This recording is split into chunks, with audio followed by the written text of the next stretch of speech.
Videos on ಮಾಡ್ಕೊಳ್ಳಿ. ಮೊದಲಿಗೆ ನಾವು ಗುರುವಂದನೆಯನ್ನ ಮಾಡೋಣ. ಗುರುರ್ ಬ್ರಹ್ಮ ಗುರುರ್ ವಿಷ್ಣು ಗುರುರ್ ದೇವೋ ಮಹೇಶ್ವರಃ ಸಾಕ್ಷಾತ್ ಪರಬ್ರಹ್ಮ ತಸ್ಮೈ ಶ್ರೀ ಗುರುವೇ ನಮಃ. ತಸ್ಮೈ ಶ್ರೀ ಗುರುವೇ ನಮಃ. ತಸ್ಮೈ ಶ್ರೀ ಗುರುವೇ ನಮಃ.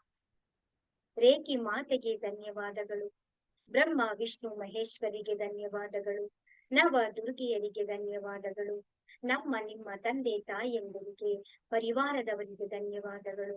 ನಮ್ಮ ನಿಮ್ಮ ಎಲ್ಲರ ಕುಲದೇವತೆ ಕುಲದೇವರುಗಳಿಗೆ ಧನ್ಯವಾದಗಳು. ಎಲ್ಲ ಗುರುಗಳಿಗೆ ಸದ್ಗುರುಗಳಿಗೆ ಧನ್ಯವಾದಗಳು. ಬ್ರಹ್ಮಾಂಡದಲ್ಲಿರುವಂತಹ ದಿವ್ಯ ಶಕ್ತಿಗಳಿಗೆ ಹಾಗೂ ನಮ್ಮ ಜೊತೆಯಲ್ಲಿರುವಂತಹ ಎಲ್ಲ ದಿವ್ಯ ಶಕ್ತಿಗಳಿಗೆ ಧನ್ಯವಾದಗಳು. ಅವರ ಆಶೀರ್ವಾದ, ಕರುಣೆ, ಕೃಪೆ ಸದಾ ಯಾವಾಗ್ಲೂ ನಮ್ಮೆಲ್ಲರ ಮೇಲೆ ಹೀಗೆ ಇರಲಿ ಅಂತೇಳಿ ನಾವು ಪ್ರಾರ್ಥನೆಯನ್ನ ಮಾಡ್ಕೊಳ್ಳೋಣ.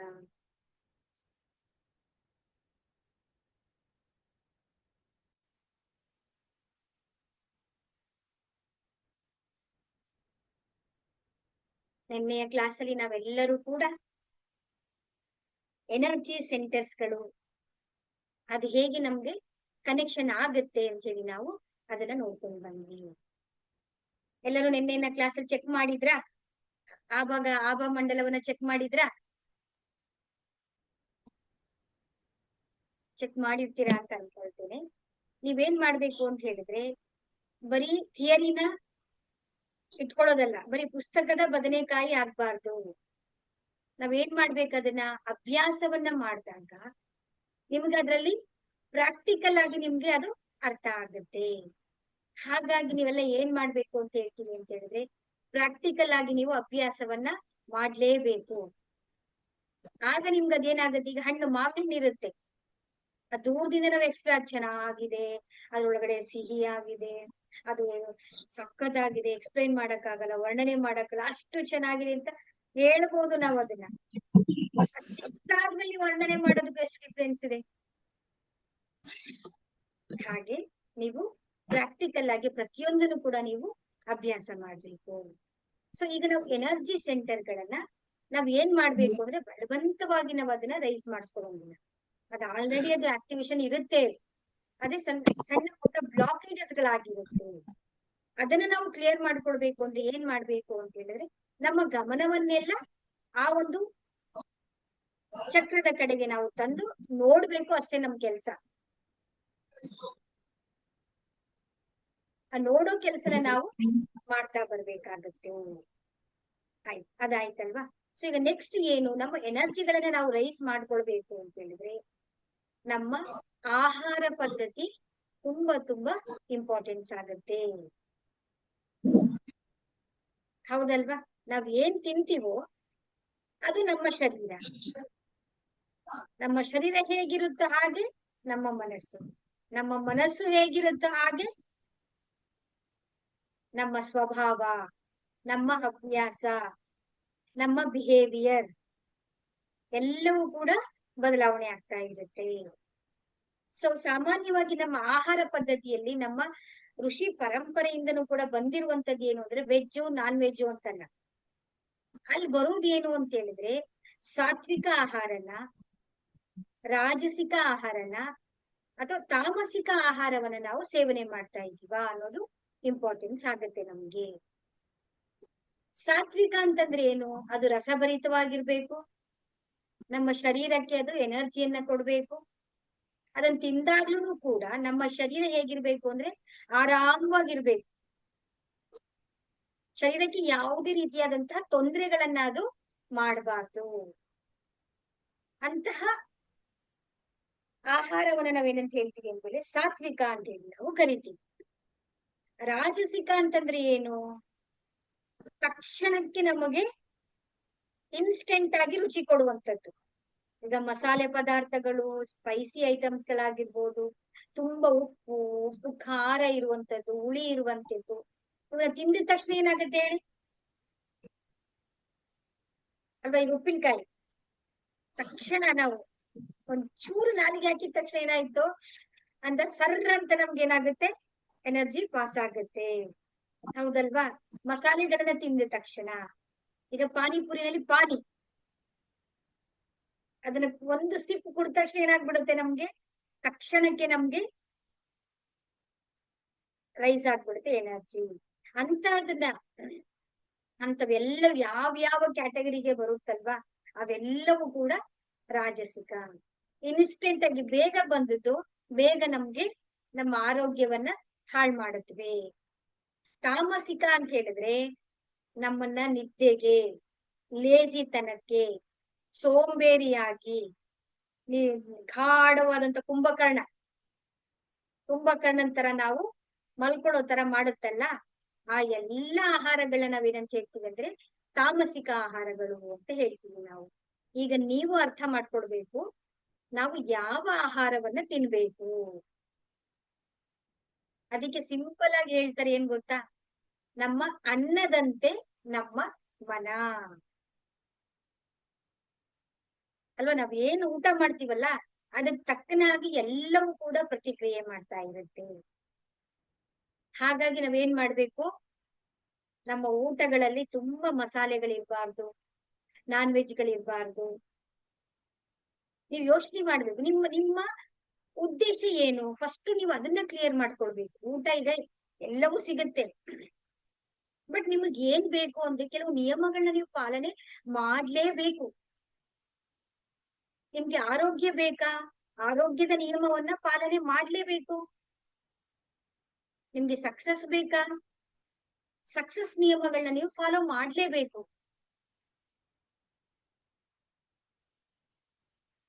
ಹೌದಲ್ವಾ? ಈಗ ನೀವು ಬಿಸ್ನೆಸ್ ಅಲ್ಲಿ ನಾನು ಬಿಸ್ನೆಸ್ ಮಾಡ್ಬೇಕು, ಪ್ರಾಫಿಟ್ ಅನ್ನ ತಗೋಬೇಕು ಅಂದ್ರೆ ಆ ಬಿಸ್ನೆಸ್ ಲಾಗಳನ್ನ ನೀವು ಫಾಲೋ ಮಾಡ್ಬೇಕು. ನಾನು ಆನಂದವಾಗಿರ್ಬೇಕಾ, ಆನಂದವಾಗಿರುವಂತ ಫಾರ್ಮುಲಾಗಳನ್ನ ನೀವು ಫಾಲೋ ಮಾಡ್ಬೇಕು. ಇಲ್ಲ ನಾನು ದುಃಖವಾಗಿರ್ಬೇಕಾ, ಸದಾ ನಾನು ಯಾವಾಗ್ಲೂ ಸ್ಟ್ರೆಸ್ ಅಲ್ಲಿ ಇರ್ಬೇಕಾ, ಸ್ಟ್ರೆಸ್ ನಿಯಮವನ್ನ ನೀವು ಫಾಲೋ ಮಾಡ್ಬೇಕು. ಈಗ ನಿಮಗೆ ಯಾವ್ದು ಬೇಕು ಅನ್ನೋದು ನಿಮ್ಗೆ ಕ್ಲಿಯರ್ ಆಗಿರ್ಬೇಕು. ಯಾಕಂದ್ರೆ ಸಾವಿರಾರು ಮಾರ್ಗಗಳಿದೆ, ಒಂದೇ ಮಾರ್ಗದಲ್ಲಿ ಹೋಗ್ಬೇಕು ಅಂತ ಏನಿಲ್ಲ ಅಲ್ವಾ. ಅದು ನಿಮ್ಮ ಮನಸ್ಸಿಗೆ ಬಿಟ್ಟದ್ದು. ನಾನು ಅದನ್ನೂ ಮಾಡ್ತೀನಿ, ನಾನು ಇದನ್ನ ನಾವೇನ್ ಮಾಡ್ತೀವಿ, ಒಂದು ವ್ರತ ಮಾಡ್ತೀವಿ, 11 ದಿನ ಅಥವಾ 12 ದಿನ, 21 ದಿನ, 41 ದಿನ ಮಾತ್ರ ನಾವೇನ್ ಮಾಡ್ತೀವಿ, ಎಲ್ಲ ಶಿಸ್ತು ಬದ್ಧ ಎಲ್ಲ ಫಾಲೋ ಮಾಡೋದು. ಊಟದಿಂದ ಹಿಡಿದು ಟಿವಿ ನೋಡದೆ ಇರೋದು, ಮಂತ್ರ ಜಪ ಮಾಡೋದು. ಬರೀ 42 ದಿನ ಇದ್ರೆ ಸಾಕಾ? 42 ದಿನ ಮಾಡ್ತೀರಾ, ಏನೋ ಒಂದ್ ಕೆಲ್ಸ ಇರುತ್ತೆ, ಅದಾಗತ್ತೆ. ನೆಕ್ಸ್ಟ್ ಇನ್ನೊಂದ್ ಬರುತ್ತಲ್ಲ, ಇನ್ನೊಂದ್ ರೆಡಿಯಾಗಿರುತ್ತಲ್ಲ, ಹೌದಲ್ವಾ? ಅವಾಗಿನಂತೀರಾ ನಾವೇನ್ ಅನ್ಕೊಂಡ್ಬಿಟ್ಟಿದೀವಿ ಗೊತ್ತಾ, ಸ್ಪಿರಿಚುಯಾಲಿಟಿ, ನಾನು ಆಧ್ಯಾತ್ಮಿಕದಲ್ಲಿ ಇದ್ದೀನಿ, ನಾನ್ ದೇವ್ರನ್ನ ಪೂಜೆ ಮಾಡ್ತೀವಿ ಅಂದ್ರೆ ನಮ್ಮ ಮನಸ್ಥಿತಿ ಹೇಗಾಗ್ಬಿಟ್ಟಿದೆ ಅಂತ ಹೇಳಿದ್ರೆ, ದೇವಸ್ಥಾನಕ್ಕೆ ಹೋಗೋದು, ಪೂಜೆ ಮಾಡಿಸ್ಕೊಂಡ್ ಬರೋದು, ಅಥವಾ ಹೋಮ ಮಾಡೋದು, ವ್ರತ ಮಾಡೋದು, ಅಥವಾ ಒಂದ್ ಸೀರೆ ಕೊಡೋದು, ಕೋಳಿ ಬಲಿ ಕೊಡೋದು, ಕುರಿ ಬಲಿ ಕೊಡೋದು, ಅಲ್ಲಿಗೆ ಮುಗೀತು. ಅಷ್ಟು ಮಾಡಿದ್ರೆ ನಾನು ಸ್ಪಿರಿಚುಯಾಲಿಟಿ ಇದ್ದೀನಿ, ನಾನು ಆಧ್ಯಾತ್ಮಿಕ, ನಾನು ದೇವ್ರನ್ನ ನಂಬ್ತಾ ಇದ್ದೀನಿ, ನನಗೇನೂ ಮಾಡ್ಕೊಡ್ತಾ ಇಲ್ಲ. ಹೌದಲ್ವಾ? ಅಂದ್ರೆ ಅದೇನು ಅಂತೇಳಿ ನಿರಂತರವಾಗಿ ನಾವು ನಮ್ಮ ಎನರ್ಜಿಯನ್ನ ನಾವು ಕನೆಕ್ಷನ್ ಇಟ್ಕೊಳ್ಬೇಕಾಗತ್ತೆ ನಾವು. ಹಾಗಾಗಿ ನಾವು ಆಹಾರ ಪದ್ಧತಿಗೆ ತುಂಬಾ ಇಂಪಾರ್ಟೆನ್ಸ್ ಕೊಡ್ಬೇಕು. ಮೊದಲನೇದಾಗಿ ಏನ್ ಗೊತ್ತಾ, ಸಕ್ಕರೆ. ದಯವಿಟ್ಟು ನೀವು ಯಾರು ಹೀಲಿಂಗ್ ಮಾಡ್ಕೊಳ್ತೀರಾ, ಯಾರು ನನ್ನ ಆರೋಗ್ಯನ ಚೆನ್ನಾಗಿ ಇಟ್ಕೊಳ್ಬೇಕು ಅಂದ್ರೆ ಕಾಫಿ, ಟೀ, ಸಕ್ಕರೆ, ಮೈದಾ, ಆಯಿಲ್, ದಯವಿಟ್ಟು ನೀವು ಹಂಬಲ್ ರಿಕ್ವೆಸ್ಟ್ ಅಂತ ಅನ್ಕೊಳ್ಳಿ, ಇದನ್ನ ನೀವು ಬಿಡ್ಲೇಬೇಕು, ಆಪ್ಷನ್ಸೇ ಇಲ್ಲ. ಮೂಳೆ ಸವಿಯೋದಿಕ್ಕೆ ಮೇನ್ ಕಾರಣ ಅಂತಂದ್ರೆ ಯಾವ್ದು ಗೊತ್ತಾ, ಕಾಫಿ, ಟೀ, ಸಕ್ಕರೆ. ಅದು ಎಲ್ಲರೂ ಎಲ್ಲ ಸೈಂಟಿಫಿಕಲಿ ಪ್ರೂವ್ ಆಗಿದೆ, ರಿಸರ್ಚ್ ಮಾಡಿದ್ದಾರೆ, ಎಲ್ಲಾನು ಕೂಡ ಮಾಡಿಟ್ಟಿದ್ದಾರೆ ಅದನ್ನ. ಸಕ್ಕರೆ ತಿಂದ್ರೆ ನಮ್ಮ ಮೂಳೆ ಸವೆತ ಆಗುತ್ತೆ. ಇಷ್ಟು ದಿನ ತಿಂದಿರೋದ್ನೇ ನಮ್ ದೇಹ ತಡ್ಕೊಳಕ್ ಆಗ್ತಾ ಇಲ್ಲ. ನೀವು ನಾ ಹೀಲಿಂಗ್ ಮಾಡ್ಕೊಳ್ ಮತ್ತೆ ಮತ್ತೆ ಮತ್ತೆ ಬರುತ್ತೆ, ಅವಾಗ ನೀವೇನ್ ಹೇಳ್ತೀರಾ, ಹೀಲಿಂಗ್ ಮಾಡ್ಕೊಳ್ತಾ ಇದೀನಿ, ವಾಸಿ ಆಗ್ತಾ ಇದೆ, ಹೀಲಿಂಗ್ ಮಾಡ್ಕೊಳ್ತಾ ಇದೀನಿ, ವಾಸಿ ಆಗ್ತಿಲ್ಲ ಅಂತ ಹೇಳ್ತೀರಾ ಅಲ್ವಾ? ಮತ್ತೆ ಮತ್ತೆ ಬರುತ್ತೆ ಅಂತ ಹೇಳ್ತೀರಾ. ಹಾಗಾಗಿ ನಮ್ಮ ಆಹಾರ ಮತ್ತೆ ಬೇಕರಿಗಳ ಐಟಮ್ಸ್ಗಳು ಹಿಂದೆ ಇನ್ನು ಎಷ್ಟು ನಾವು ತಿಳಿದಿದೀವಿ ಅಂತೀವಿ ನೋಡಿ. ಕುರ್ಕುರೆ ಮಕ್ಕಳಿಗೆ ನಾವು ಕೊಡ್ತಾ ಇರೋದು, ಕುರ್ಕುರೆ ಕೊಡ್ತಾ ಇದೀವಿ ಪ್ಯಾಕೆಟ್, ಅದ್ ಎಷ್ಟು ಸ್ಪೈಸಿ ಇದೆ ಹೇಳಿ. ಆ ಮಕ್ಕಳಿಗೆ ಡೈಜೆಸ್ಟ್ ಮಾಡ್ಕೊಳ್ಳೋ ಕೆಪಾಸಿಟಿ ಇದೆಯಾ ಅದಕ್ಕೆ? ಮಾಂಸ ಕೊಡ್ತಾ ಇದೀವಿ. ನಮ್ಮ ಸಂಸ್ಕೃತಿ ಎಲ್ಲಿಂದ ಎಲ್ಲಿಗೆ ಹೋಗ್ತಾ ಇದೆ ನೋಡಿ. ಈಗ ನಿಮ್ಮನ್ನ ನೋಡಿ ತಾನೇ ಮಕ್ಕಳು ಕಲಿತಾ ಇರೋದು. ಅದೇ ಫ್ರೆಶ್ ಆಗಿ ಒಂದು ಆಪಲ್ ತಗೊಂಡ್ ಜೊತೆಗೆ ಹೋಗಲ್ಲ ಟ್ರಾವೆಲ್ ಮಾಡ್ಬೇಕಾದ್ರೆ ನಾವು ಮಕ್ಕಳಿದ್ದಾರೆ ಅಂತೇಳಿ. ಅಲ್ಲಿ ಆಪಲ್ ಕಟ್ ಮಾಡಿ ಕೊಟ್ರೆ ಎಷ್ಟು ಜ್ಯೂಸಿ ಆಗಿರುತ್ತೆ ಅಲ್ವಾ? ನೋಡಿ ನಾವ್ ಹೆಂಗಿದೀವಿ, ಯಾವ ತರ ಪರಿವರ್ತನೆ ಆಗ್ತಾ ಇದೀವಿ. ಮತ್ತೆ ಎಲ್ಲ ಮೈದಾ ಐಟಮ್, ಬೇಕರಿ ಐಟಮ್ಸ್ ಗಳೆಲ್ಲವೂ ಕೂಡ ಮೈದಾ. ಸ್ವಲ್ಪ ದಯವಿಟ್ಟು ನಾನು ಹೇಳೋದೇನು ಅಂದ್ರೆ, ಪಾಸಿಬಲ್ ಏನೆಲ್ಲ ಬದಲಾವಣೆ ಮಾಡ್ಕೊಳಕ್ಕಾಗುತ್ತೋ ಅಡಿಗೆ ಮನೆಯಿಂದನೇ ಬದಲಾವಣೆ ಮಾಡಿ. ದಯವಿಟ್ಟು ತಾಯಂದಿರಿಗೆ ಎಲ್ಲರಿಗೂ ರಿಕ್ವೆಸ್ಟ್ ಮಾಡೋದೇನು ಅಂದ್ರೆ, ನಮ್ಮ ಅಡಿಗೆ ಮನೆ ಪದ್ಧತಿಯನ್ನೇ ಬದಲಾವಣೆ ಆಗ್ಬೇಕಾಗಿದೆ.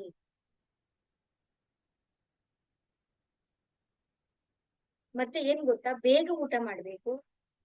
6-7 ಗಂಟೆ ಒಳಗಡೆ ಊಟ ಮಾಡ್ಕೊಂಡ ತಕ್ಷಣ ಏನಾಗುತ್ತೆ ಅಂದ್ರೆ, ಅದು ಡೈಜೆಷನ್ ಆಗೋದಿಕ್ಕೆ ನಮ್ಗೆ ಸಮಯ ಸಿಗುತ್ತೆ. ಒಂದು ಊಟ ನಾವು ತಗೊಳ್ಳುವಂತ ಸಾಲಿಡ್ ಐಟಮ್ಸ್ ಏನು, ಗಟ್ಟಿಯಾಗಿರುವ ಆಹಾರಗಳನ್ನ, ಮುದ್ದೆ ಆಗಿರ್ಬೋದು, ರೊಟ್ಟಿ ಆಗಿರ್ಬೋದು, ಚಪಾತಿನ ತಗೊಂಡ್ರೆ ಅದು ಡೈಜೆಷನ್ ಆಗೋದಿಕ್ಕೆ 9 ಅವರ್ಸ್ ಬೇಕು. 6, 7, 8, 9 ಅವರ್ಸ್ ಬೇಕು. ನಾವು ತಗೊಳ್ಳೋದು ಎಷ್ಟು ಗಂಟೆಗೆ ಊಟ? 10 ಗಂಟೆ 9 ಗಂಟೆಗೆ ಊಟ ಮಾಡಿದ್ರೆ 11 ಗಂಟೆಗೆ ಮಲಗ್ತೀವಿ, 10ವರೆಗೆ ಮಲಗ್ತೀವಿ. 1.5 ಗಂಟೆ 1 ಗಂಟೆ ಟೈಮ್ ಮಾತ್ರ ಸಿಗೋದು. ಅದು ಹೇಗೆ ಡೈಜೆಷನ್ ಆಗುತ್ತೆ? ಅದಕ್ಕೆ ನಾವು ಮಲಗಿರ್ತೀವಿ, ಹೊಟ್ಟೆ ಮಾತ್ರ ಕೆಲಸ ಮಾಡ್ತಾ ಇರುತ್ತೆ. ಡೈಜೆಷನ್ ಆರ್ಗನ್, ಜೀರ್ಣಾಂಗವೀಗ ಕೆಲಸ ಮಾಡ್ತಾ ಇರುತ್ತೆ. ಬೇರೆ ಎಲ್ಲ ಹಾರ್ಟ್ ಒಂದು ಬಿಟ್ಟು ಇನ್ನು ಮಿಕ್ಕ ಎಲ್ಲವೂ ಕೂಡ ರೆಸ್ಟ್ ಮಾಡ್ತಾ ಇರುತ್ತೆ. ಇದಕ್ಕೆ ರೆಸ್ಟ್ ಬೇಡವಾ? ರುಬ್ಬಿ ರುಬ್ಬಿ ರುಬ್ಬಿ ಏನಾಗುತ್ತೆ ಅಂದ್ರೆ ಅದರ ಫ್ರೀಕ್ವೆನ್ಸಿ ಅನ್ನೋದು ಕಡಿಮೆ ಮಾಡ್ಕೊಳ್ತಾ ಬರುತ್ತೆ, ಪ್ರಾಬ್ಲಮ್ಸ್ ಗಳು ಜಾಸ್ತಿ ಆಗುತ್ತೆ. ಮತ್ತೆ ಸೆಕೆಂಡ್ ಒನ್ ಏನು ಅಂತ ಹೇಳಿದ್ರೆ, ನಾವು ಶರೀರವನ್ನ ಕ್ಲೀನ್ ಮಾಡ್ತಾ ಇದೀವಿ. ಸ್ನಾನ ಮಾಡು, ಬಟ್ಟೆ ಚೇಂಜ್ ಮಾಡು, ಹೊಸ ಬಟ್ಟೆಗಳಾಕು, ಬೇರೆ ಬಟ್ಟೆಗಳಾಕು. ಹೊಟ್ಟೆಯನ್ನ ಕ್ಲೀನ್ ಮಾಡ್ತಾ ಇದೀವ ನಾವು? ಒಂದು ಸಲ ನಾವು ಕಾಫಿ ಟೀ ಮಾಡೋ ಪಾತ್ರೆನಲ್ಲಿ ಮತ್ತೊಂದ್ ಸಲ ನಾವು ಕಾಫಿ ಟೀ ಮಾಡಕ್ ಆಗತ್ತಾ? ಅದು ವಾಶ್ ಮಾಡೋದ್ ನೋಡಿ. ಈಗ ನಾವು ಬರೀ ಜ್ಯೂಸ್ ಕುಡಿತೀವಿ, ಜ್ಯೂಸ್ ಮಾಡಿರೋ ಪಾತ್ರೆನೂ ನೋಡಿ, ಕಾಫಿ ಟೀ ಮಾಡಿರೋ ಪಾತ್ರೆ ನೋಡಿ, ಮಸಾಲೆ ಪದಾರ್ಥ ಆಗಿ ಐಟಮ್ ಮಾಡಿರುವಂತ ಪಾತ್ರೆಗಳನ್ನ ನೋಡಿ. ಯಾವ್ದು ಈಸಿ ತೊಳೆಯೋದಿಕ್ಕೆ? ಜ್ಯೂಸ್ ಮಾಡಿರೋದಲ್ವಾ? ಕಾಫಿ ಮಾಡಿರೋದು, ಟೀ ಮಾಡಿ ಸೆಕೆಂಡ್. ಥರ್ಡ್ ಯಾವ್ದು ಬರುತ್ತೆ? ಮಸಾಲೆ ಮಾಡಿರುವಂತ ಪಾತ್ರೆ ಬರುತ್ತೆ. ಜಸ್ಟ್ ಪಾತ್ರೆ ತೊಳೆಯಕ್ಕೆ ನಮ್ಗೆ ಅಷ್ಟು ಸಮಯ ತಗೊಳುತ್ತೆ. ನಾವ್ ಏನೇನ್ ಕೊಡ್ತಾ ಇದೀವಿ ಹೊಟ್ಟೆ ಒಳಗಡೆಗೆ? ಎಷ್ಟು ವರ್ಷಗಳಿಂದ ಕೊಡ್ತಾ ಇದೀವಿ. ಪಾಪ ಅಪ್ಪ ಹೊಟ್ಟೆ ಗತಿ ಏನಾಗ್ಬೇಡ ಹೇಳಿ. ಇನ್ನೂ ನೀನ್ ಕೆಲ್ಸ ಮಾಡಲ್ಲ, ಇನ್ನೂ ನೀನ್ ಕೆಲ್ಸ ಮಾಡಲ್ಲ ಅಂತ ಹೇಳಿದ್ರೆ, ಜೊತೆಗೆ ಊಟ ಜೊತೆಗೆ ಏನ್ ಮಾಡ್ತಾ ಇದೀವಿ ನೋಡಿ. ಊಟ ಬಿಸಿ ಬಿಸಿ ಊಟ ತಿನ್ನೋದು, ನಾನ್ ವೆಜ್, ಅದ್ರ ಜೊತೆಗೆ ಫ್ಯಾಂಟಾ ಕುಡಿಯೋದು ಕೋಲ್ಡ್, ಅದ್ರ ಜೊತೆಗೆ ಚಿಪ್ಸ್ ತಿನ್ನೋದು. ಬ್ರೈನಿಗೆ ಮೆಸೇಜ್ ಹೇಗ್ ಹೋಗುತ್ತೆ? ಒಂದು ಬಿಸಿ ಇರುತ್ತೆ, ಒಂದು ತಣ್ಣಗಿರುತ್ತೆ. ಆ ಎಷ್ಟು ತಪ್ಪುಗಳನ್ನ ಮಾಡ್ತಾ ಇದೀವಿ ನೋಡಿ ನಾವುಗಳೆಲ್ಲ. ಮತ್ತೆ ಎಲ್ಲಾ ಐಟಮ್ಸ್ ಗಳು ತಿನ್ನೋದು, ಒಂದೊಂದು ಐಟಮ್ಸ್ಗೆ ಒಂದೊಂದು ಎನರ್ಜಿ ಇರುತ್ತೆ ಅಲ್ವಾ? ಎಲ್ಲಾನು ಮಿಕ್ಸ್ ಮಸಾಲ ಮಾಡ್ಕೊಂಡು ಕುಡಿದ್ರೆ ಅದು ಹೊಟ್ಟೆ ಹೇಗ್ ನೋಡಿ. ನಾವು ಎಷ್ಟು ಬದಲಾಗ್ಬೇಕು ಅಂತ ಹೇಳಿದ್ರೆ, ಖಂಡಿತವಾಗ್ಲೂ ಸಣ್ಣ ಸಣ್ಣದಾಗಿ ನೀವು ನಿಮ್ಮ ಆಹಾರ ಪದ್ಧತಿಗಳನ್ನ ನೀವು ಬದಲಾವಣೆ ಮಾಡ್ಕೊಳ್ಬೇಕು. ಆಗ ನಮ್ಮಲ್ಲಿ ಆಭಾ ಮಂಡಲ ಜಾಸ್ತಿ. ನೀವು ಕುತ್ಕೋಬೇಕಲ್ಲ, ನೀವು ಧ್ಯಾನ ಕುತ್ಕೋಬಹುದು, ನೀವು ಪ್ರೇಯರ್ ನಿಮ್ ಬಾಡಿ ಸಪೋರ್ಟ್ ಮಾಡಿದ್ರೆ ತಾನೇ ನೀವು ಕುತ್ಕೊಳ್ತೀರಾ. ಹೊಟ್ಟೆ ಚೆನ್ನಾಗಿ ತಿಂದಿರ್ತೀರಾ, ಕೂತ್ಕೊಂಡು ಧ್ಯಾನ ಮಾಡು ಅಂದ್ರೆ ಎಲ್ ಮಾಡಕ್ಕಾಗತ್ತೆ? ಕೂತ್ಕೊಳಕ್ಕೆ ಆಗಲ್ವಲ್ಲ. ಫಸ್ಟ್ ಆಫ್ ಆಲ್ ನಮಸ್ತೆ ಮೇಡಮ್. ನಗು ಬರುತ್ತೆ ನಿಜವಾಗ್ಲೂನು. ಅಂತ ಪರಿಸ್ಥಿತಿಗೆ ನಾವು ತಲುಪಿದೀವಿ ನಾವು. ಒಂದಾಯ್ತು, ಹರೇ ರಾಮ ಹರೇ ಕೃಷ್ಣ, ನಮಸ್ತೆ. ಎರಡನೇದೇನು ಅಂದ್ರೆ, ಮನೆಯ ವೈಬ್ರೇಷನ್. ಈಗ ಮನೆಯಲ್ಲಿ ಏನಿರ್ತೀವಿ, ನಾವೆಲ್ಲರೂ ಇರ್ತೀವಿ. ಎಲ್ಲರ ಎನರ್ಜಿ ಏನಿರುತ್ತೆ, ಲೋ ಇರುತ್ತೆ. ಈಗ ನಾವ್ ಏನ್ ಮಾಡ್ತೀವಿ, ಧ್ಯಾನ ಮಾಡಿ ನಮ್ಮ ಎನರ್ಜಿಯನ್ನ ಹೈ ತರಬೇಕು. ಲೋ ಇರುತ್ತೆ. ಈಗ ನಾವು ಪ್ರಯತ್ನ ಮಾಡ್ತಾ ಇರೋದೇನು, ಮೇಲೆ ಹೋಗ್ಬೇಕು ಅಂತ. ಒಂದೇ ಸಲ ಆಗ್ಬಿಡುತ್ತಾ? ಅದಕ್ಕೆ ನಮ್ಗೆ ಮನೆಯಲ್ಲಿ ನಮ್ಗೆ ಏನಾಗ್ತಾ ಇದೆ, ಧ್ಯಾನ ಮಾಡೋದಿಕ್ಕೆ ಕಷ್ಟ ಆಗುತ್ತೆ. ಅದಕ್ಕೆ ನೀವೇನ್ ಮಾಡ್ಬೇಕು ಅಂತ ಹೇಳಿದ್ರೆ, ಒಂದು ಪ್ಲೇಸ್ ಕಡೆ ಕೂತ್ಕೋಬೇಕು, ಮ್ಯಾಟ್ ಅನ್ನ ಹಾಕೋಬೇಕು, ಧೂಪ ಆದ್ರೆ ಧೂಪ ಇಟ್ಕೊಳ್ಳಿ, ಪರ್ಫ್ಯೂಮ್ ಆದ್ರೆ ಪರ್ಫ್ಯೂಮ್ ಹಾಕೊಳ್ಳಿ, ಅಥವಾ ಸೆಂಟ್ಗಳು ಬಂದ್ರೆ ಸೆಂಟ್ಗಳು ಹಾಕೊಳ್ಳಿ, ಲೋಭಾನ್ ಬಂದ್ರೆ ಲೋಭಾನ್ ಹಚ್ಕೊಳ್ಳಿ. ಅವೆಲ್ಲ ನಿಮ್ಗೆ ಏನ್ ಮಾಡುತ್ತೆ ಅಂದ್ರೆ ನಿಮ್ಮ ಧ್ಯಾನವನ್ನ ಮಾಡೋದಿಕ್ಕೆ ಸಪೋರ್ಟ್ ಮಾಡುತ್ತೆ ಅವೆಲ್ಲ. ಸೆಕೆಂಡ್ ಒನ್ ಏನು ಅಂತ ಹೇಳಿದ್ರೆ, ಮನೆಯಲ್ಲಿ ಮುರಿದೋಗಿರೋದು, ಒಡೆದೋಗಿರೋದು, ಗಂಟಾಕಿರೋದು, ಹಳೆಯದು, ತಾತನ ಕಾಲದ ಎಲ್ಲ ಥಿಂಗ್ಸ್ ಗಳನ್ನ ತುಂಬಿಕೊಂಡು ಇಟ್ಕೊಳ್ಬೇಡಿ. ಅದೆಲ್ಲವೂ ಕೂಡ ಏನ್ ಮಾಡುತ್ತೆ ಅಂದ್ರೆ ನೆಗೆಟಿವ್ ವೈಬ್ರೇಷನ್ ನ ಅಟ್ರಾಕ್ಷನ್ ಮಾಡುತ್ತೆ. ಪ್ರತಿಯೊಂದು ವಸ್ತುವಿಗೂ ಕೂಡ ಅದರದೇ ಆದ ಆಭಾಮಂಡಲ ಇರುತ್ತೆ. ನೆಗೆಟಿವ್ ಎನರ್ಜಿ ನೆಗೆಟಿವ್ ಅನ್ನೇ ಅಟ್ರಾಕ್ಟ್ ಮಾಡುತ್ತೆ, ಪಾಸಿಟಿವ್ ಎನರ್ಜಿ ಪಾಸಿಟಿವ್ ಅನ್ನೇ ಅಟ್ರಾಕ್ಷನ್ ಮಾಡುತ್ತೆ. ಹಾಗಾಗಿ ನಾವು ನಿಮ್ಗೆ ಬೇಡದೇ ಇರೋ ಥಿಂಗ್ಸ್ ಗಳು ಯಾವ್ಯಾವ್ದು ಇದೆಯೋ ಅದನ್ನ ನಿಧಾನವಾಗಿ ಒಂದೊಂದಾಗಿ ಒಂದೇ ದಿನ ಎಲ್ಲಾನು ಹಾಕೊಂಡ್ ಕೂತ್ಕೊಬಿಡ್ಬೇಡಿ. ಆಮೇಲೆ ಯಾರಪ್ಪ ಪುಣ್ಯಾತ್ಗಿತ್ತಿ ಮೇಡಮ್ ಅವ್ರು ಹೇಳಿದ್ದು ಅಂತ ನಿಮ್ ಮನೆಯಲ್ಲಿ ಎಲ್ಲ ನನಗ್ ಹುಡ್ಕೊಂಡ್ ಬರ್ತಾರ. ಆಮೇಲೆ ನಾನು ಹೇಳ್ತಾ ಇರೋದನ್ನು ಸರಳವಾಗಿ ನಿಮ್ಗೆ ಎಷ್ಟೆಷ್ಟ ಆಗುತ್ತೋ, ಯಾವಾಗ ಆಗುತ್ತೋ ಒಂದೊಂದನ್ನ ಕ್ಲೀನ್ ಮಾಡಿ ಶುದ್ಧಿ ಮಾಡ್ಕೊಳ್ತಾ ಬನ್ನಿ. ಮೇಡಮ್ ಹೇಳ್ಬಿಟ್ರು ಅಂದ್ಬಿಟ್ಟು ನಾಳೆನೆ ಎಲ್ಲ ಶುರು ಮಾಡ್ಕೊಂಡು ಎಲ್ಲ ತುಂಬಿಕೊಂಡು ಲೋಡ್ ಮಾಡ್ಕೊಂಡು ಜ್ವರ ಬರ್ಸ್ಕೊಂಡು, ಮೇಡಮ್ ನೀವ್ ಹೇಳಿದ್ರಿ ನಿಮ್ಮಿಂದ ನಮ್ಗೆ ಇನ್ನೂ ಜಾಸ್ತಿ ಆಯ್ತು, ಎಂಥ ಪರಿಸ್ಥಿತಿ ಬಂದ್ವಿ ನಾವು ಅಂತ ಹೇಳೋದಲ್ಲ. ನಿಮ್ಗೆ ಅರಿವಿರ್ಬೇಕು, ನಿಮ್ಮ ಸಮಯಕ್ಕೆ ನಿಮ್ಮ ನಿಮ್ಮ ಅವಶ್ಯಕತೆಗೆ ಅನುಗುಣವಾಗಿ ನೋಡ್ಕೊಂಡು ಬದಲಾವಣೆಯನ್ನ ಮಾಡ್ಕೊಳ್ತಾ ಬನ್ನಿ. ನೆಕ್ಸ್ಟ್ ಏನು ಅಂತ ಹೇಳಿದ್ರೆ, ನಿಮ್ಮ ಮನೆಯನ್ನ ಸಮುದ್ರದ ಕಲ್ಲುಪ್ಪು ಬರುತ್ತಲ್ಲ, ಕಲ್ಲುಪ್ಪಿನಿಂದ ಮನೆಯನ್ನ ಒರೆಸ್ತಾ ಬನ್ನಿ. ನೀವು ಮನೆಯನ್ನ ಕ್ಲೀನ್ ಮಾಡ್ಬೇಕಾದ್ರೆ ಒಂದು ಮಣ ಹಾಕೋಬೇಡಿ, ಅದಕ್ಕೆ ಒಂದು ಚಿಟಿಕಿ ಹಾಕಿದ್ರೆ ಸಾಕು. ಹಾಕಿ ಯಾವಾಗ್ಲೂ ಮನೆಯನ್ನ ಕ್ಲೀನ್ ಮಾಡ್ತಾ ಬನ್ನಿ. ನೀವು ಸ್ನಾನ ಮಾಡ್ಬೇಕಾದ್ರೆ ಸ್ನಾನದ ನೀರಿಗೆ ಒಂದು ಚಿಟಿಕೆ ಉಪ್ಪನ್ನ ಹಾಕೊಳ್ಳಿ. ಶರೀರ ಇಲ್ಲಿಂದ ಕತ್ತಿಂದ ನಾವು ಹಾಕೋಬಹುದು, ತಲೆಗೆ ಹಾಕಿಲ್ಲ ಅಂದ್ರೂ ಪರವಾಗಿಲ್ಲ, ಅದು ಸಹಸ್ರ ಚಕ್ರಕ್ಕೆ ಏನು ತೊಂದರೆ ಆಗಲ್ಲ. ನಮ್ಮ ವಿಶುದ್ಧಿ ಚಕ್ರದಿಂದ ನಾವು ನೀರನ್ನು ಹಾಕಿ ನಾವು ನನ್ನ ಎನರ್ಜಿ ಎಲ್ಲ ಬ್ಲಾಕ್ ಎನರ್ಜಿ ನೆಗೆಟಿವ್ ಎನರ್ಜಿ ಎಲ್ಲವೂ ಕೂಡ ಹೋಗ್ತಾ ಇದೆ ಅಂತ ವಿಜುವಲೈಸೇಷನ್ ಮಾಡ್ತಾ ಬರ್ಬೇಕು. ಎರಡಾಯ್ತು. ಮೂರನೇದು ಏನು ಅಂತ ಹೇಳಿದ್ರೆ, ನಾವು ಹೊಸ ಬಟ್ಟೆಗಳನ್ನ ಹಾಕೊಳ್ತೀವಿ, ಫಂಕ್ಷನ್ಗೆ ಹೋಗ್ತೀವಿ, ಪಾರ್ಟಿಗೆ ಹೋಗ್ತೀವಿ, ಎಲ್ಲಾ ಕಡೆಗೂ ಹೋಗ್ತೀವಿ. ಅಲ್ಲಿ ಒಬ್ರೇ ಇರ್ತಾರ? ಎಷ್ಟೊಂದು ಸಾವಿರಾರು ಜನರ ವೈಬ್ರೇಷನ್ ಇರುತ್ತೆ. ಫಂಕ್ಷನ್ಗೆಲ್ಲ ಹೋಗ್ ಬಂದಾಗ ಆಟೋಮೆಟಿಕಲ್ ನಮ್ಗೆ ಏನ್ ಅನ್ಸುತ್ತೆ, ಟಯರ್ಡ್ ಅನ್ಸುತ್ತೆ, ಸುಸ್ತಾಗಿರೋದು ಅನ್ಸುತ್ತೆ. ನಮ್ಮ ದೇಹಕ್ಕೆ ಅನ್ಸುತ್ತೆ ಅಂದ್ರೆ ನಾವು ಹಾಕೊಂಡಿರುವಂತ ಬಟ್ಟೆ ಎಷ್ಟು ನೆಗೆಟಿವ್ ಎನರ್ಜಿಯನ್ನ ಅಟ್ರಾಕ್ಷನ್ ಮಾಡಿರಲ್ಲ. ರೇಷ್ಮೆ ಸೀರೆ, ಹೊಸ ಸೀರೆ ಅಂತ ಹೇಳಿ ಅದನ್ನ ವಾಶೇ ಮಾಡಲ್ಲ ನಾವು, ಅದು ವಾಷಬಲ್ ಮಾಡೋಂಗಿಲ್ಲ ಅಂತ ಇರುತ್ತೆ ಅದು. ಅದನ್ನ ತಗೊಬಂದು ಕ್ಲೀನ್ ಆಗಿ ಒಣಗಿಸಿ ಫೋಲ್ಡ್ ಮಾಡಿ ತಗೊಂಡು ಹೋಗಿ ನಮ್ಮ ಬೀರು ಒಳಗಡೆ ಎಲ್ಲ ನೆಗೆಟಿವ್ ಎನರ್ಜಿ ಎಲ್ಲ ತಗೊಂಡೋಗಿ ನೀನ್ ಅಲ್ಲಿ ಸುರಕ್ಷಿತವಾಗಿರಪ್ಪ, ಸೇಫ್ ಆಗಿರು ನೀನು, ನಮ್ಮ ಮನೆಯಲ್ಲೇ ಉಳ್ಕೋ ನೀನು ಅಂತ ಒಳಗಡೆ ಇಟ್ಕೊಳ್ತಿದೀವಿ ನಾವು. ದಯವಿಟ್ಟು ಇನ್ ಮುಂದೆ ನೀವು ಹಾಕೋ ಬಟ್ಟೆಗಳನ್ನ ಆ ನೀರ್ ವಾಶ್ ಇಲ್ಲ ಅಂತ ಹೇಳಿದ್ರೆ ಅಟ್ಲೀಸ್ಟ್ ಒಂಚೂರು ಕಲ್ಲುಪ್ಪನ್ನ ಹಾಕಿ ಅದನ್ನ ನೀರ್ಗೆ ಹಜ್ಜಿ ಆದ್ರೂ ಅದನ್ನ ಒಣಗಿಸಿ ನೀವು ಹಾಕೊಳ್ಳಿ. ಕೆಲವೊಮ್ಮೆ ವಾಷಬಲ್ ಮಾಡಕ್ ಆಗಲ್ಲ ಅಂತ ಹೇಳಿದ್ರೆ ಒಂದು ಬೌಲಿಗೆ ಒಂದ್ ಚಿಕ್ಕ ನೀರಿಗೆ, ಚಿಕ್ಕ ಬಟ್ಟಲಿಗೆ ಒಂದು ಚಿಟಿಕೆ ಸ್ವಲ್ಪ ಸಮುದ್ರದ ಕಲ್ಲುಪ್ಪನ್ನ ಹಾಕಿ, ಸಮುದ್ರದ ನೀರಿದ್ರೆ ಸಮುದ್ರದ ನೀರನ್ನ ಹಾಕಿ ಅದರಿಂದ ಏನ್ ಮಾಡಿ ಸ್ಪ್ರಿಂಕಲ್ ಮಾಡಿ ಅಂತ ನೋಡ್ಕೋಬೇಕು ನೀವು. ಆಮೇಲೆ ಸರಿತಾ ಮೇಡಮ್ ಹೇಳಿದ್ರು ಬಟ್ಟೆ ಎಲ್ಲ ಹಾಳಾಯ್ತು ಮ್ಯಾಮ್, ನನ್ ರೇಷ್ಮೆ ಸೀರೆ ಹೋಯ್ತು ನಿಮ್ಮಿಂದ, ನಂಗೆ ಹೊಸದ್ ಕೊಡ್ಸಿ ಅಂದ್ರೆ ನಾನ್ ಕೊಡ್ಸಕ್ಕಂತೂ ಆಗಲ್ಲ. ಅಂದ್ರೆ ಅದನ್ನ ಪ್ಯಾಚ್ ಟೆಸ್ಟ್ ಮಾಡ್ಕೊಳ್ಳಿ, ನೋಡ್ಕೊಳ್ಳಿ, ಮುಂಜಾಗ್ರತೆಯಿಂದ ಅದನ್ನ ಫಾಲೋ ಮಾಡ್ಕೊಳ್ತಾ ಬನ್ನಿ. ಇದು ಆಯ್ತು.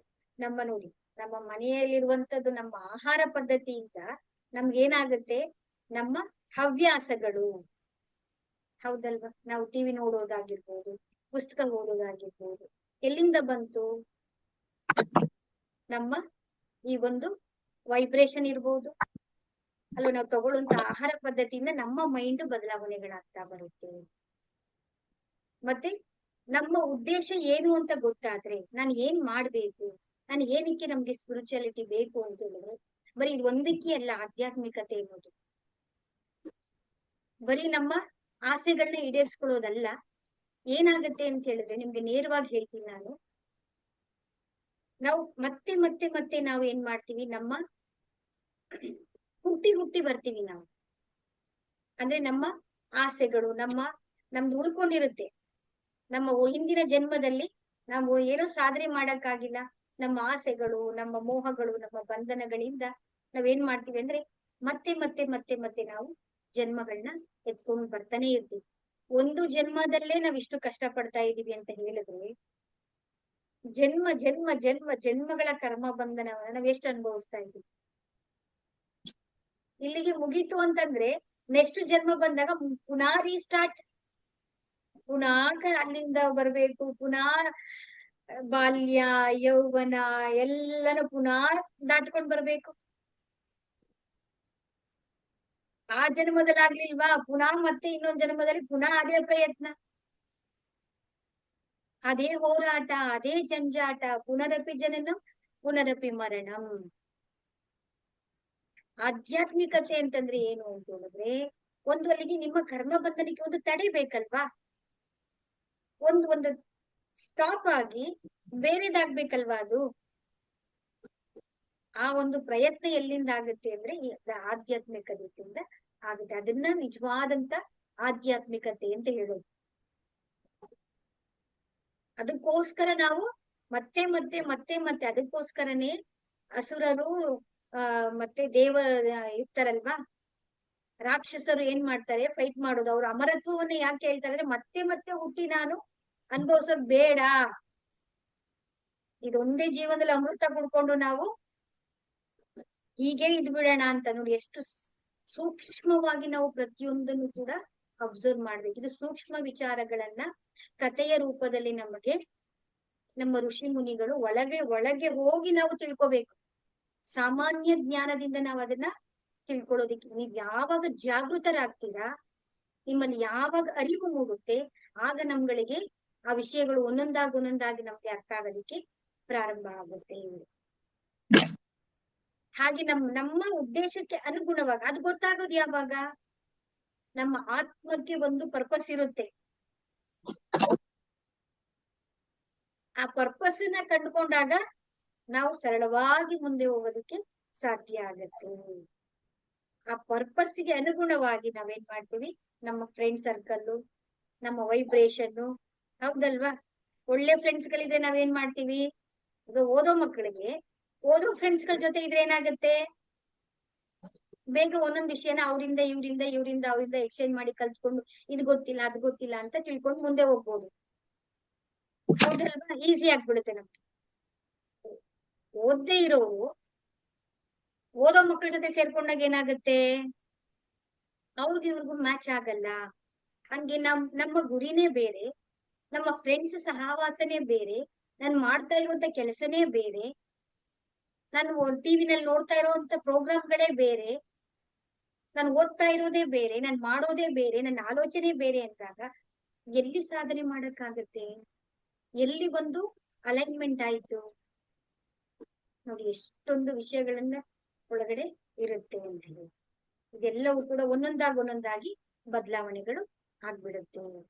ಈ ಕ್ಲೆನ್ಸಿಂಗ್ ಆಗ್ಲಿ, ನಮ್ಮ ಹೊಟ್ಟೆ ಎಲ್ಲ ಶುದ್ಧಿ ಆಗ್ಲಿ ಅಂತಾನೆ ಆಗಿನ ಕಾಲದಲ್ಲಿ ಉಪವಾಸವನ್ನ ಮಾಡಿಸ್ತಾ ಇದ್ರು. ತಿಂಗಳಿಗೊಮ್ಮೆ 15 ದಿನಕ್ಕೊಮ್ಮೆ ಉಪವಾಸ ಮಾಡ್ತಾ ಇದ್ರು.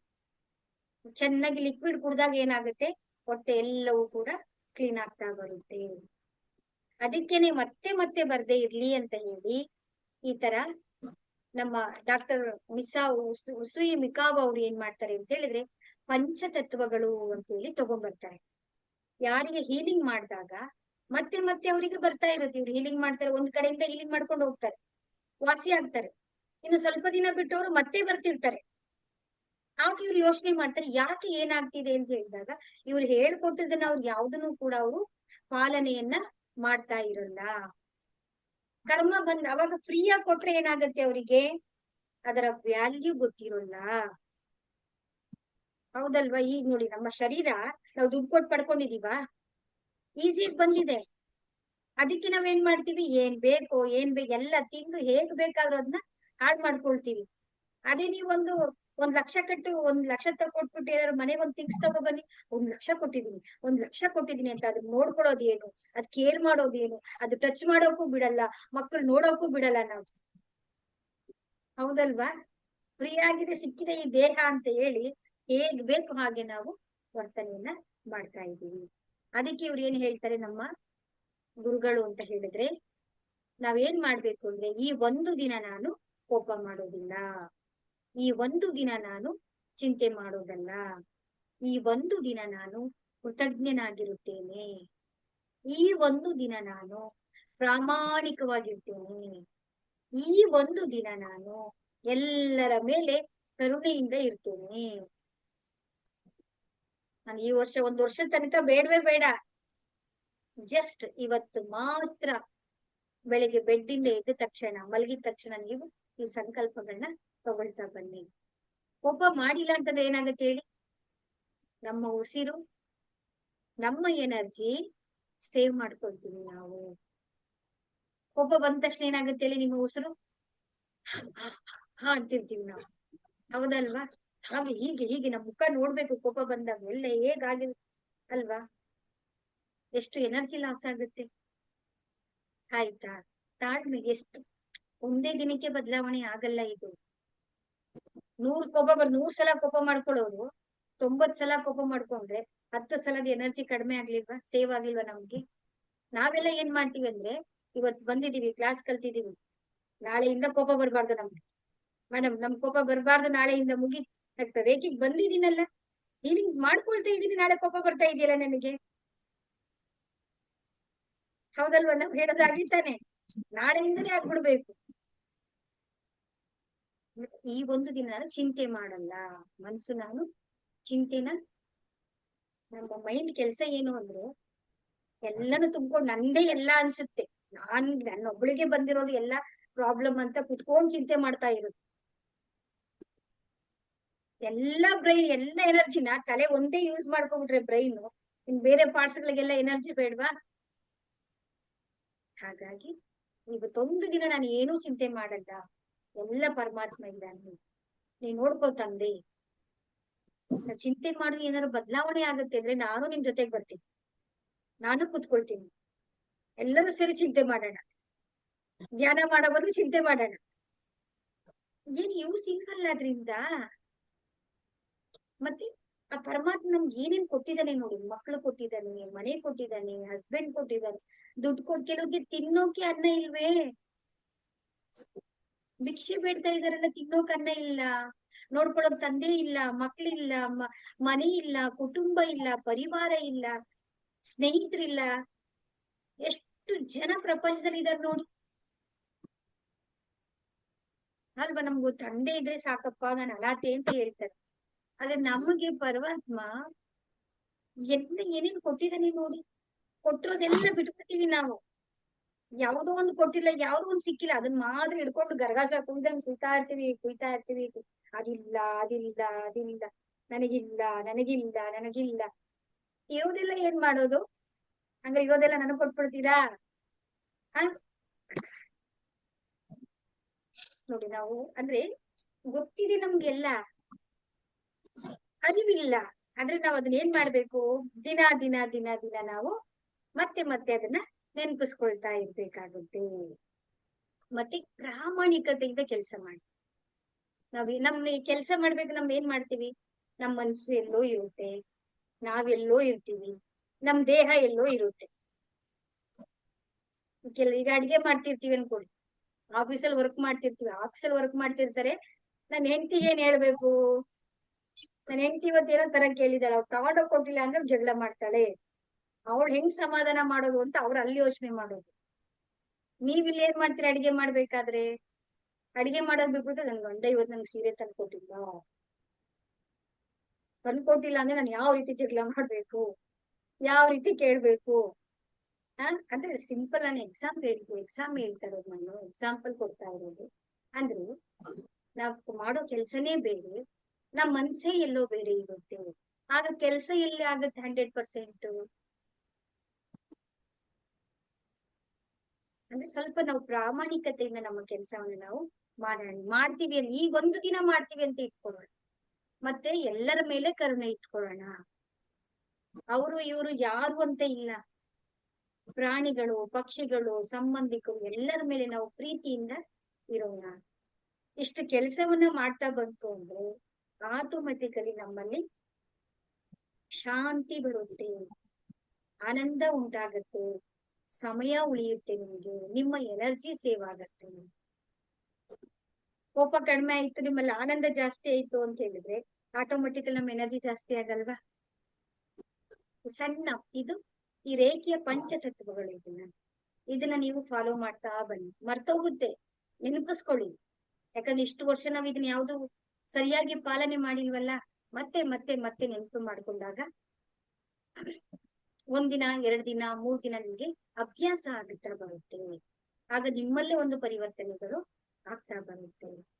ಒಂದೊಂದನ್ನು ಕೂಡ ನೀವು ಸೂಕ್ಷ್ಮವಾಗಿ ಗಮನಿಸ್ತಾ ಆನಂದವಾಗಿ ಸರಳವಾಗಿ ಮಾಡ್ತಾ ಬನ್ನಿ ಅಲ್ವಾ. ಈಗ ನೋಡಿ, ಧ್ಯಾನ ಮಾಡ್ತೀವಿ ಅಂತ ಹೇಳ್ಬಿಟ್ಟು ಯಾರಿಗೂ ಕೂಡ ಈಗ ಶಿವನ್ಗೂ ಕೂಡ ಕೋಪ ಬರಲ್ವಾ? 3ನೇ ಕಣ್ಣು ಓಪನ್ ಮಾಡಲ್ವಾ ಅವನು ಕೋಪ ಮಾಡ್ಕೊಂಡು?